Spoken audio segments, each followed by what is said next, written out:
بسم الله الرحمن الرحيم والمحصنات من النساء إلا ما ملكت أيمانكم كتاب الله عليكم وأحل لكم ما وراء ذلكم أن تبتغوا بأموالكم محصنين غير مسافحين فما استمتعتم به منهن فآتوهن أجورهن فريضة ولا جناح عليكم فيما تراضيتم به من بعد الفريضة إن الله كان عليما حكيما ومن لم يستطع منكم طولا أن ينكح المحصنات المؤمنات فمما ملكت أيمانكم من فتياتكم المؤمنات والله أعلم بإيمانكم بعضكم من بعض فانكحوهن بإذن أهلهن وآتوهن أجورهن بالمعروف محصنات غير مسافحات ولا متخذات أخدان فإذا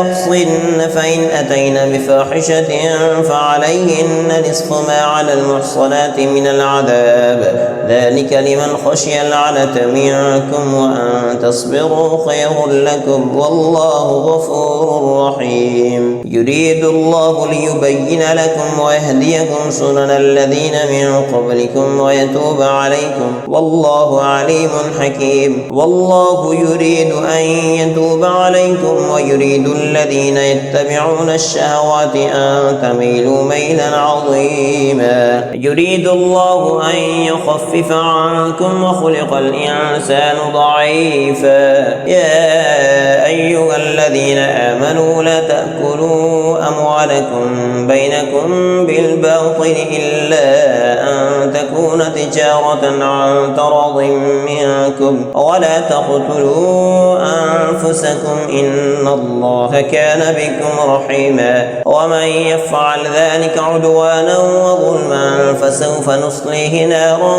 وكان ذلك على الله يسيرا إن تجتنبوا كبائر ما تنهون عنه نكفر عنكم سيئاتكم وندخلكم مدخلا كريما ولا تتمنوا ما فضل الله به بعضكم على بعض للرجال نصيب مما اكتسبوا وللنساء نصيب مما اكتسب واسألوا الله من فضله إن الله كان بكل شيء عليما ولكل جعلنا موالي مما ترك الوالدان والأقربون والذين عقدت أيمانكم فآتوهم نصيبهم إن الله كان على كل شيء شهيدا الرجال قوامون على النساء بما فضل الله بعضهم على بعض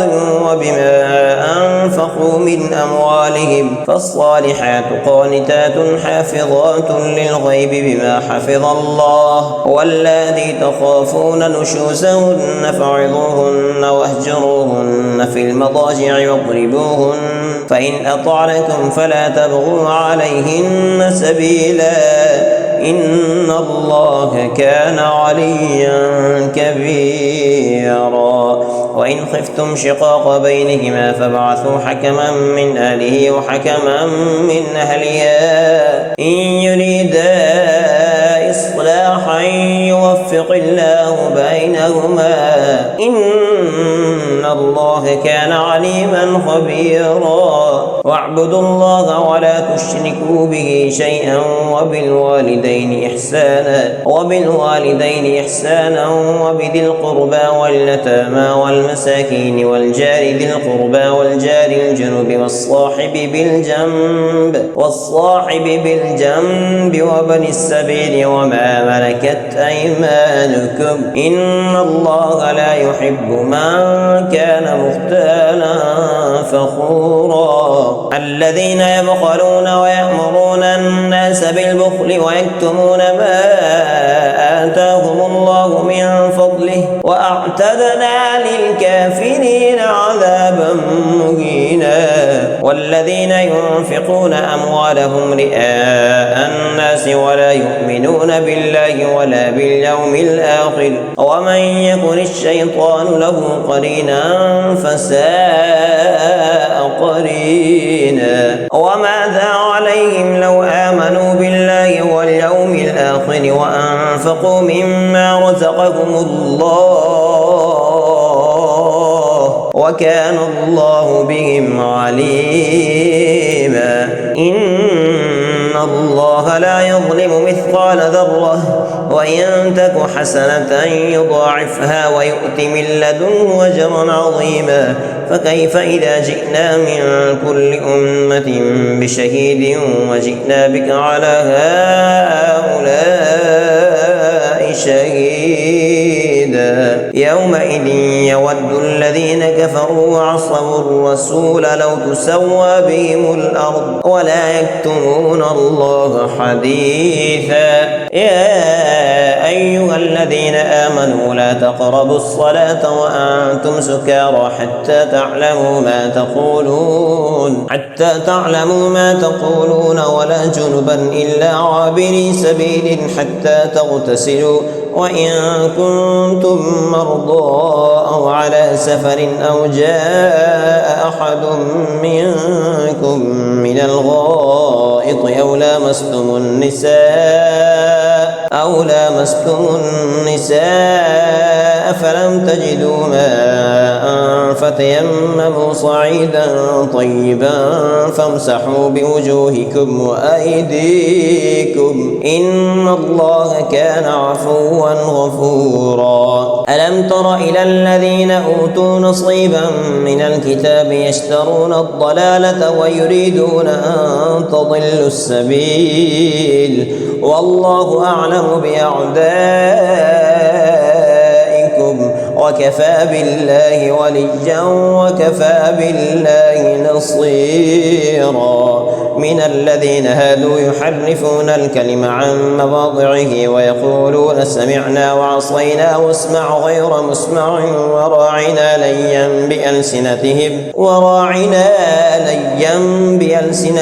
وطعنا في الدين ولو أنهم قالوا سمعنا وأطعنا واسمع وانظرنا لكان خيرا لهم وأقوم ولكن لعنهم الله بكفرهم فلا يؤمنون إلا قليلا يا أيها الذين أوتوا الكتاب آمنوا بما نزلنا مصدقا لما معكم من قبل أن نطمس وجوها فنردها على أدبارها أو نلعنهم كما لعنا أصحاب السبت وكان أمر الله مفعولا إن الله لا يغفر أن يشرك به ويغفر ما دون ذلك لمن يشاء ومن يشرك بالله فقد افترى إثما عظيما ألم تر إلى الذين يزكون أنفسهم بل الله يزكي من يشاء ولا يظلمون فتيلا انظر كيف يفترون على الله الكذب وكفى به إثما مبينا ألم تر إلى الذين أوتوا نصيبا من الكتاب يؤمنون بالجبت والطاغوت ويقولون للذين كفروا هؤلاء أهدى من الذين آمنوا سبيلا أولئك الذين لعنهم الله ومن يلعن الله فلن تجد له نصيرا أم لهم نصيب من الملك فإذا لا يؤتون الناس نقيرا أم يحسدون الناس على ما آتاهم الله من فضله فقد آتينا آل إبراهيم الكتاب والحكمة وآتيناهم ملكا عظيما فمنهم من آمن به ومنهم من وصد عنه وكفى بجهنم سعيرا. إن الذين كفروا بآياتنا سوف نصليهم نارا كلما نضجت جلودهم بدلناهم جلودا غيرها ليذوقوا العذاب إن الله كان عزيزا حكيما. والذين آمنوا وعملوا الصالحات سندخلهم جنات تجري من تحتها الأنهار خالدين فيها أبدا لهم فيها أزواج مطهرة وندخلهم ظلا ظليلا. إن الله يأمركم أن تؤدوا الأمانات إلى أهلها وإذا حكمتم بين الناس أن تحكموا بالعدل إن الله نعم ما يعظكم به إن الله كان سميعا بصيرا. يا أيها الذين آمنوا أطيعوا الله وأطيعوا الرسول وأولي الأمر منكم فإن تنازعتم في شيء فردوه إلى الله والرسول إن كنتم تؤمنون بالله واليوم الآخر ذلك خير وأحسن تأويلا. ألم تر إلى الذين يزعمون أنهم آمنوا بما أنزل إليك وما أنزل من قبلك يريدون أن يتحاكموا إلى الطاغوت وقد أمروا أن يكفروا به ويريد الشيطان أن يضلهم ضلالا بعيدا. وإذا قيل لهم تعالوا إلى ما أنزل الله وإلى الرسول رأيت المنافقين يصدون عنك صدودا. فكيف إذا أصابتهم مصيبة بما قدمت أيديهم ثم جاءوك يحلفون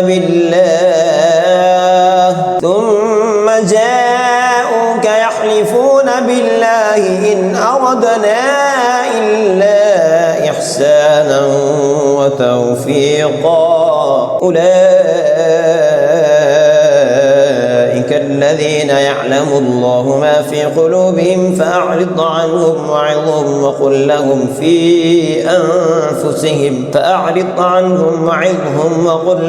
في أنفسهم قولا بليغا. وما أرسلنا من رسول إلا ليطاع بإذن الله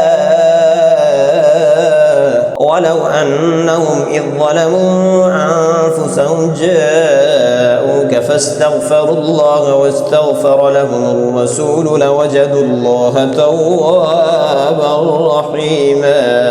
فلا وربك لا يؤمنون حتى يحكموك فيما شجر بينهم ثم لا يجدوا في أنفسهم حرجا مما قضيت ويسلموا تسليما. ولو أنا كتبنا عليهم أن اقتلوا أنفسكم أو اخرجوا من دياركم ما فعلوه إلا قليل منهم ولو أنهم فعلوا ما يوعظون به لكان خيرا لهم وأشد تثبيتا. وإذا لآتيناهم من لدنا أجرا عظيما ولهديناهم صراطا مستقيما. ومن يطع الله والرسول فأولئك مع الذين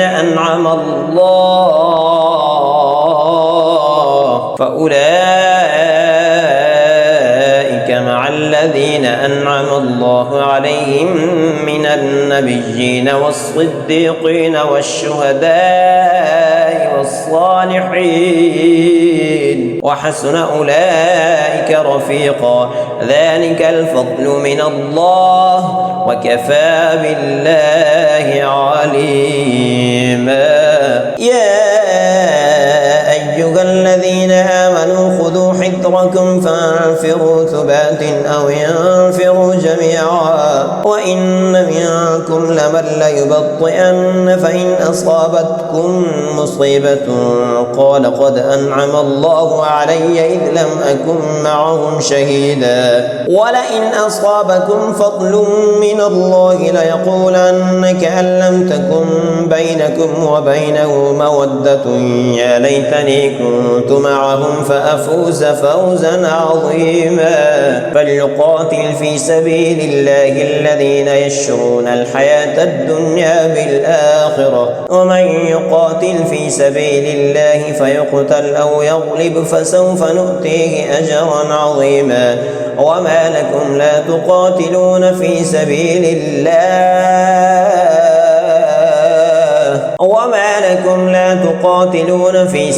الله والمستضعفين من الرجال والنساء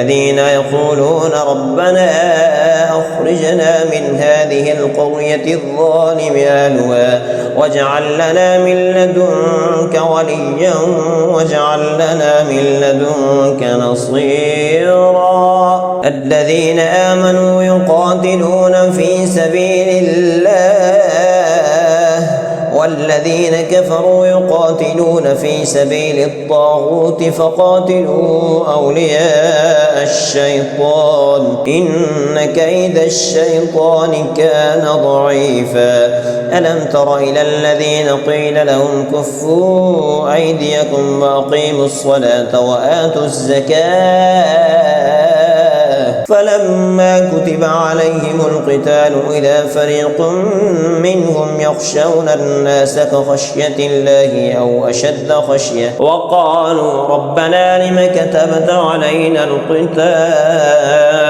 لولا أخرتنا إلى أجل قريب قل متاع الدنيا قليل والآخرة خير لمن اتقى ولا تظلمون فتيلا أينما تكونوا يدرككم الموت ولو كنتم في بروج مشيدة وإن تصبهم حسنة يقولوا هذه من عند الله وإن تصبهم سيئة يقولوا هذه من عندك قل كل من عند الله فما لهؤلاء القوم لا يكادون يفقهون حديثا ما أصابك من حسنة فمن الله وما أصابك من سيئة فمن نفسك وأرسلناك للناس رسولا وكفى بالله شهيدا من يطع الرسول فقد أطاع الله وما تولى فما أرسلناك عليهم حفيظا ويقولون طاعة فإذا برزوا من عندك بيت طائفة منهم غير الذي تقول والله يكتب ما يبيتون فأعرض عنهم وتوكل على الله وكفى بالله وكيلا أفلا يتدبرون القرآن ولو كان من عند غير الله لوجدوا فيه اختلافا كثيرا وإذا جاءهم أمر من الأمن أو الخوف أذاعوا به ولو ردوه إلى الرسول وإلى أولي الأمر منهم لعلمه الذين يستنبطونه منهم ولولا فضل الله عليكم ورحمته لاتبعتم الشيطان إلا قليلا فقاتل في سبيل الله لا تكلف إلا نفسك وحرض المؤمنين. عسى الله أن يكف بأس الذين كفروا، عسى الله أن يكف بأس الذين كفروا، والله أشد بأسا وأشد تنكيلا. من يشفع شفاعة حسنة يكن له نصيب منها، ومن يشفع شفاعة سيئة يكن له كفل منها، وكان الله على كل شيء مقيتا. وإذا حييتم بتحية فحيوا بأحسن منها أو ردوها، إن الله كان على كل شيء حسيبا. الله لا إله إلا هو ليجمعنكم إلى يوم القيامة لا ريب فيه، ومن أصدق من الله حديثا. فما لكم في المنافقين فئتين والله أركسهم بما كسبوا، أتريدون أن تهدوا من أضل الله، ومن يضلل الله فلن تجد له سبيلا. ودوا لو تكفرون كما كفروا فتكونون سواء فلا تتخذوا منهم أولياء حتى يهاجروا في سبيل الله، فإن تولوا فخذوهم واقتلوهم حيث وجدتموهم ولا تتخذوا منهم وليا ولا نصيرا، إلا الذين يصلون إلى قوم بينكم وبينهم ميثاق أو جاءوكم حصرت صدورهم أن يقاتلوكم أو يقاتلوا قومهم، ولو شاء الله لسلطهم عليكم فلقاتلوكم، فإن اعتزلوكم فلم يقاتلوكم وألقوا إليكم السلم فما جعل الله لكم عليهم سبيلا. ستجدون آخرين يريدون أن يأمنوكم ويأمنوا قومهم كلما ردوا إلى الفتنة أركسوا فيها، فإن لم يعتزلوكم ويلقوا إليكم السلم ويكفوا أيديهم فخذوهم واقتلوهم حيث ثقفتموهم، وأولئكم جعلنا لكم عليهم سلطانا مبينا. وما كان لمؤمن أن يقتل مؤمنا إلا خطأ، ومن قتل مؤمنا خطأ فتحرير رقبة مؤمنة ودية مسلمة إلى أهله إلا أن يصدقوا، فإن كان من قوم عدو لكم وهو مؤمن فتحرير رقبة مؤمنة، وإن كان من قوم بينكم وبينهم ميثاق فدية مسلمة إلى أهله وتحرير رقبة مؤمنة، فمن لم يجد فصيام شهرين متتابعين توبة من الله، وكان الله عليما حكيما. ومن يقتل مؤمنا متعمدا فجزاؤه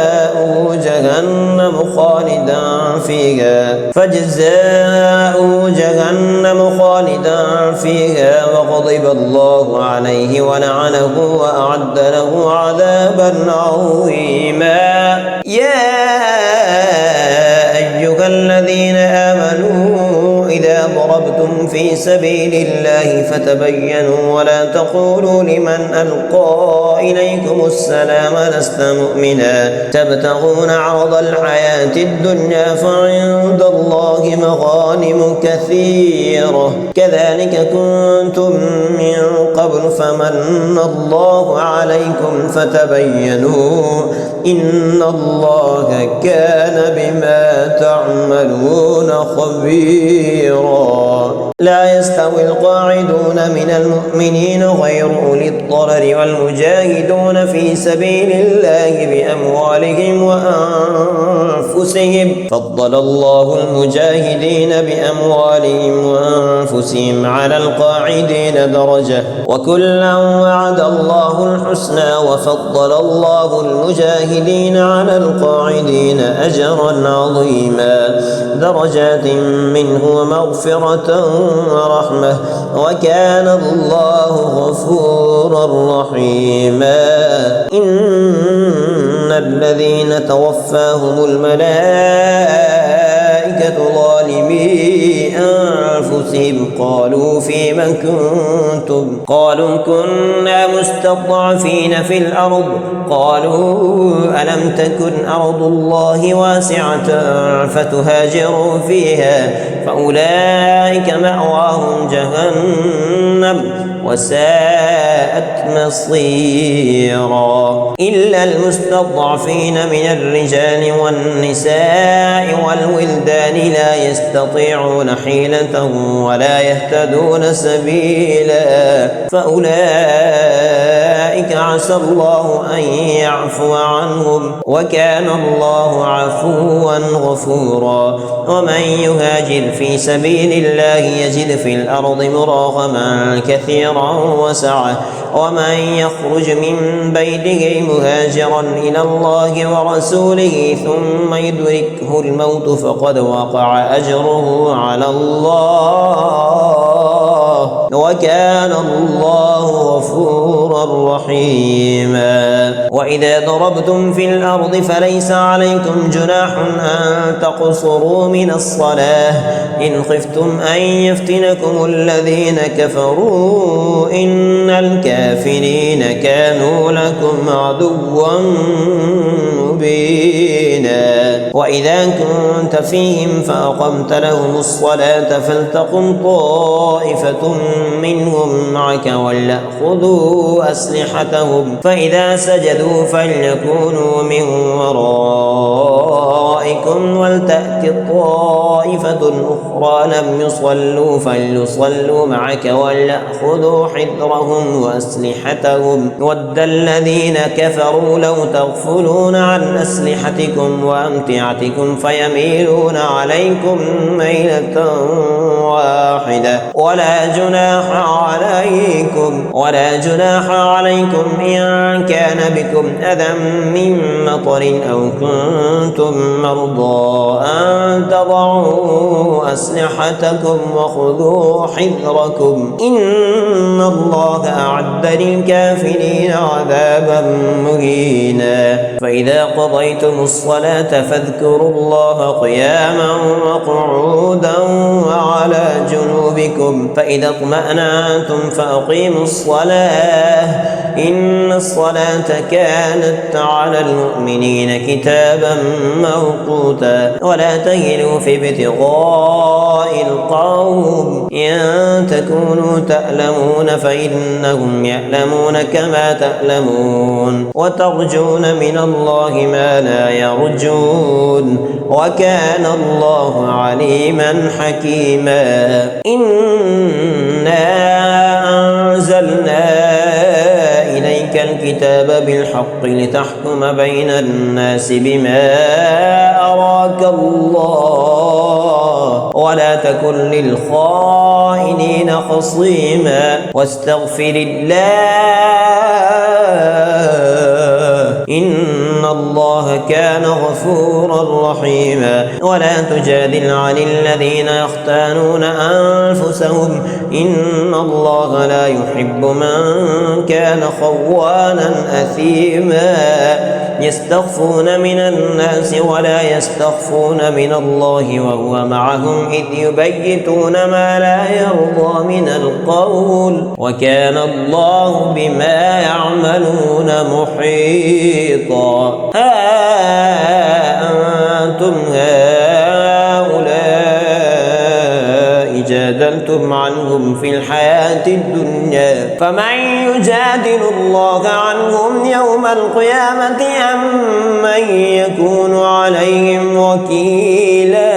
ومن يعمل يعمل سوءا أو يظلم نفسه ثم يستغفر الله يجد الله غفورا رحيما. ومن يكسب إثما فإنما يكسبه على نفسه وكان الله عليما حكيما. ومن يكسب خطيئة أو إثما ثم يرم به بريئا فقد احتمل بهتانا وإثما مبينا. ولولا فضل الله عليك ورحمته لهم طائفة منهم أن يضلوك وما يضلون إلا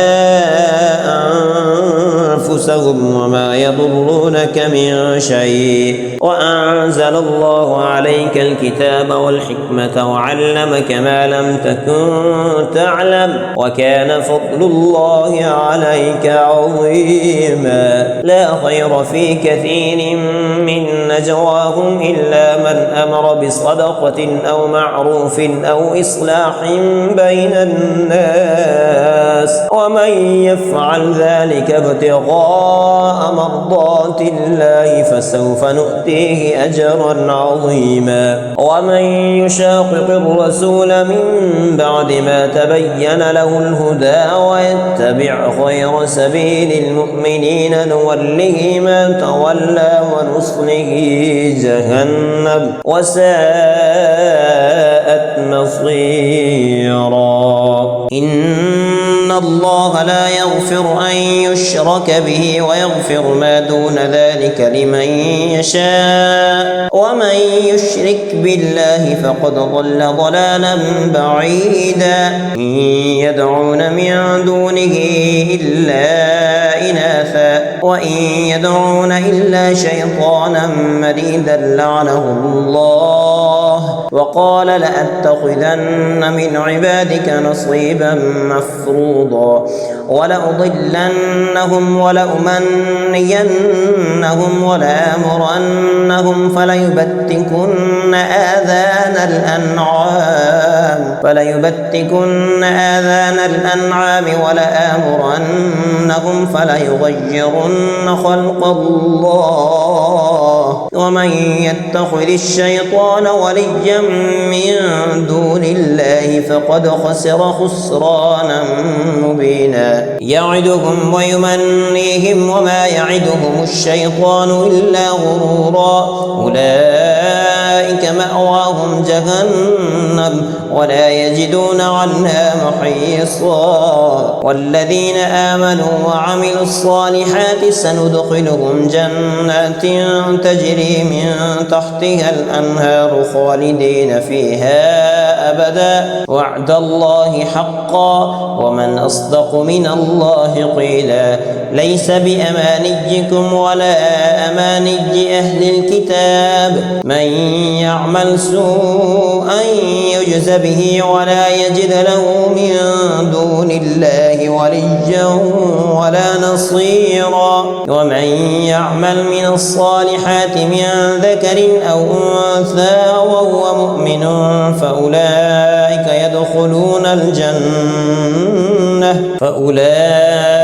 يدخلون الجنة ولا يظلمون نقيرا. ومن أحسن دينا ممن أسلم وجهه لله وهو محسن واتبع ملة إبراهيم حنيفا واتخذ الله إبراهيم خليلا. ولله ما في السماوات وما في الأرض وكان الله بكل شيء محيطا. ولله ما في السماوات وما في الأرض وكان الله بكل شيء محيطا. ويستفتونك في النساء قل الله يفتيكم فيهن وما يتلى عليكم في الكتاب في يتامى النساء اللاتي لا تؤتونهن ما كتب لهن وترغبون أن تنكحوهن والمستضعفين من الولدان وأن تقوموا لليتامى بالقسط وما تفعلوا من خير فإن الله كان به عليما. وإن امرأة خافت من بعلها نشوزا أو إعراضا فلا جناح عليهما أن يصلحا بينهما صلحا والصلح خير.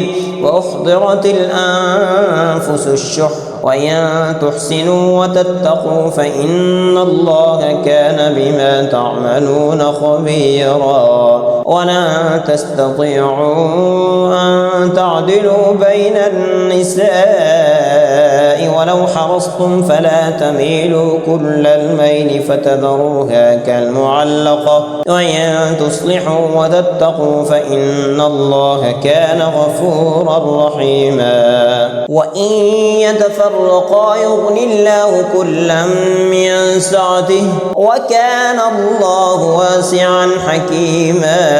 ولله ما في السماوات وما في الأرض ولقد وصينا الذين أوتوا الكتاب من قبلكم وإياكم أن اتقوا الله وإن تكفروا فإن لله ما في السماوات وما في الأرض وكان الله غنيا حميدا. ولله ما في السماوات وما في الأرض وكفى بالله وكيلا. إن يشأ يذهبكم أيها الناس ويأتي بآخرين وكان الله على ذلك قديرا. من كان يريد ثواب الدنيا فعند الله ثواب الدنيا والآخرة وكان الله سميعا بصيرا.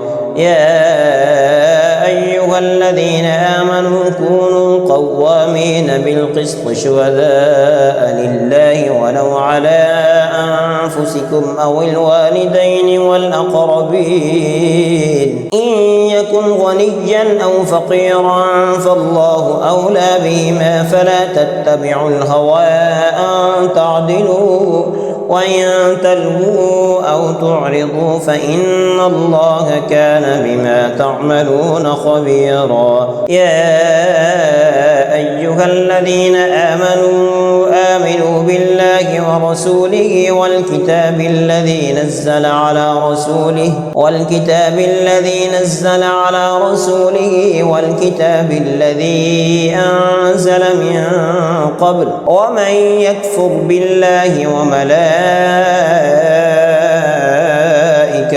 وكتبه ورسله واليوم الآخر فقد ضل ضلالا بعيدا. إن الذين آمنوا ثم كفروا ثم آمنوا ثم كفروا ثم ازدادوا كفرا لم يكن الله ليغفر لهم ولا ليهديهم سبيلا.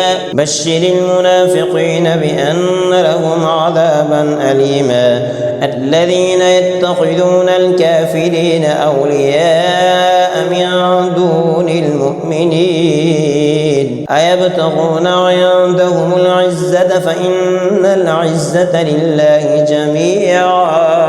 وقد نزل عليكم في الكتاب أن إذا سمعتم آيات الله يكفر بها ويستهزأ بها فلا تقعدوا معهم حتى يخوضوا في حديث غيره إنكم إذا مثلهم إن الله جامع المنافقين والكافرين في جهنم جميعا. الذين يتربصون بكم فإن كان لكم فتح من الله قالوا ألم نكن معكم وإن كان للكافرين نصيب قالوا ألم نستحوذ عليكم ونمنعكم من المؤمنين فالله يحكم بينكم يوم القيامة ولن يجعل الله للكافرين على المؤمنين سبيلا.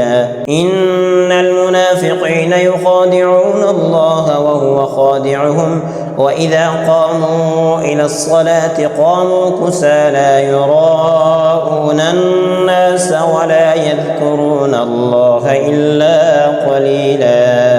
مذبذبين بين ذلك لا إله هؤلاء ولا إله هؤلاء ومن يضلل الله فلن تجد له سبيلا. يا أيها الذين آمنوا لا تتخذوا الكافرين أولياء من دون المؤمنين أتريدون أن تجعلوا لله عليكم سلطانا مبينا. إن المنافقين في الدرك الأسفل من النار ولن تجد لهم نصيرا إلا الذين تابوا واعتصموا بالله وأخلصوا دينهم لله فأولئك مع المؤمنين وسوف يؤتي الله المؤمنين أجرا عظيما. ما يفعل الله بعذابكم إن شكرتم وآمنتم وكان الله شاكرا عليما.